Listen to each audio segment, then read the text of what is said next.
পুত্র মহিষাসুর তার বাবা মার মৃত্যুর প্রতিশোধ নেওয়ার জন্য প্রজাপতি ব্রহ্মার তপস্যা শুরু করেন। তিনি নারী ব্যতীত অন্য কোনো জীবের দ্বারা নিধন না হওয়ার বর লাভ করেন, যা তার কাছে অমরত্বের সমান। কিন্তু মহিষাসুর এই ক্ষমতা অপব্যবহার করে চারিদিকে এমনকি দেবতাদের ওপরও অত্যাচার শুরু করে। তখন সমস্ত দেবতারা তাদের সমস্ত শক্তি ও অস্ত্র দিয়ে সৃষ্টি করেন নিত্যা অনাদি অনন্ত দেবী মহিষাসুর মর্দিনী।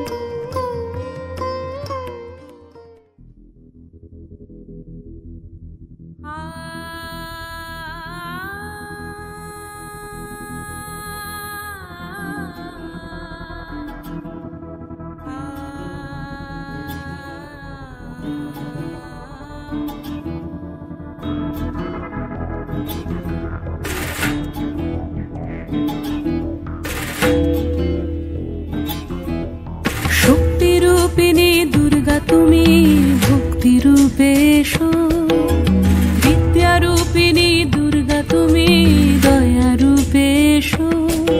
ওই আগমনের সুর শুনি তোমার নুপুর বাজে আকাশ জুড়ে মাগো।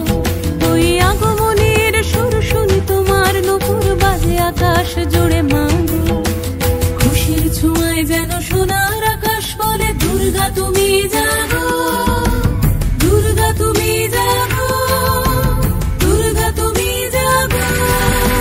জয় হো দুর্গা দুর্গা কি নাশিনী রক্ষা প্রদায়িনী শৈলসুতে।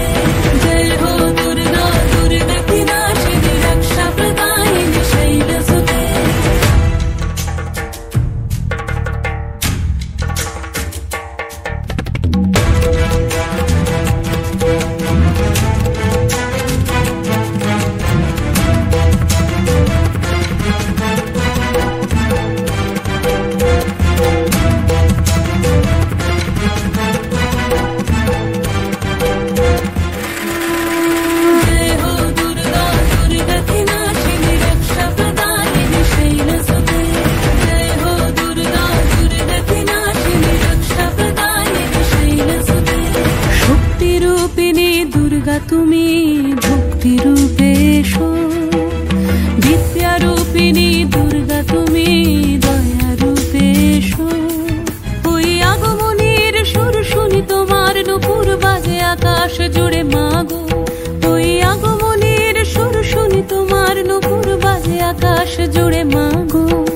জয় হো দুর্গা দুর্গা কি নাশিনী রক্ষা প্রদায়িনী শৈলসুতে। জয় হো দুর্গা দুর্গা কি নাশিনী রক্ষা প্রদায়িনী শৈলসুতে।